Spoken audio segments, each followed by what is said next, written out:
Bonsoir les filles. Bonsoir Franck. Bonsoir Stéphanie. Les filles, j'ai la chance ce soir d'être avec Franck qui est un professionnel de la santé.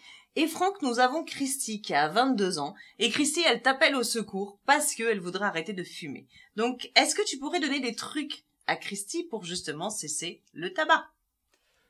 Oui, bonsoir Christy, merci de s'adresser à nous. Oui, je peux essayer de l'aider dans sa quête dans l'arrêt du tabac. Alors, c'est très difficile, bien sûr, quand on est un vrai fumeur.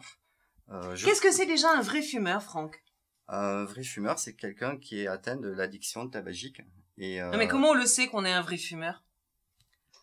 C'est un besoin irrépréhensible de fumer. Une des premières actions le matin quand on se lève, c'est de fumer. Quand on dit qu'on veut arrêter, on se sent pas bien. On a des effets secondaires de sevrage, de manque. La quête de la cigarette peut passer avant n'importe quelle autre relation, qu'elle peut être professionnelle ou familiale. On peut fumer n'importe où. Voilà. Maintenant, il y a des... Ça, c'est ce qu'on appelle être addict. Oui, être addict. D'accord. Donc, à partir du moment où on sait qu'on est addict, quel truc tu peux donner pour justement essayer de ralentir? J'appellerai pas ça des trucs. Il y a des méthodes. Donc moi, ce que je conseillerais, c'est à la personne, déjà, de ne pas avoir peur de l'échec.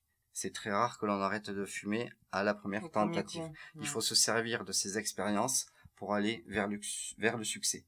Voilà, quand on est addict, ça se fait pas tout seul. Autrement, tout le monde arrêterait de fumer très facilement quand on veut. Donc, il faut se servir de ces échecs pour arriver sur la réussite.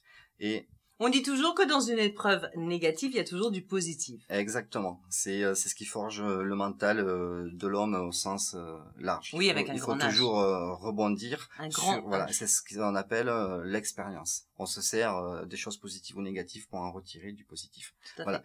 Et le deuxième point très important, c'est qu'il existe foule et multitude de méthodes pour arrêter de fumer.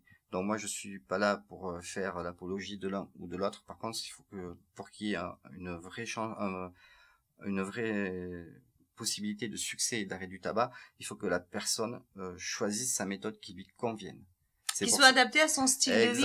À son style de vie, à sa personnalité, à son ressenti. Voilà. Et donc c'est pour ça que je dis qu'il faut se servir de ces échecs. Parce que quand on essaie une méthode, si elle ne convient pas, il y aura sûrement un échec.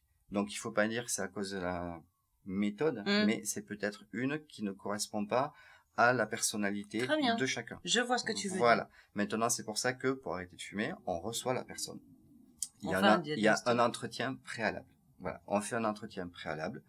On parle un peu de tout en général, pourquoi elle fume, et ainsi de suite, pourquoi elle veut arrêter de fumer. Donc, on fait un test de motivation. C'est un test chiffré qui donnera un chiffre sur son taux de motivation. Et le test de Fagerström, c'est un test de dépendance au tabac. C'est le même que l'on fait dans les services de tabacologie à l'hôpital ou ailleurs, qui est très connu et qui est à la base même de toute tentative d'arrêt du tabac.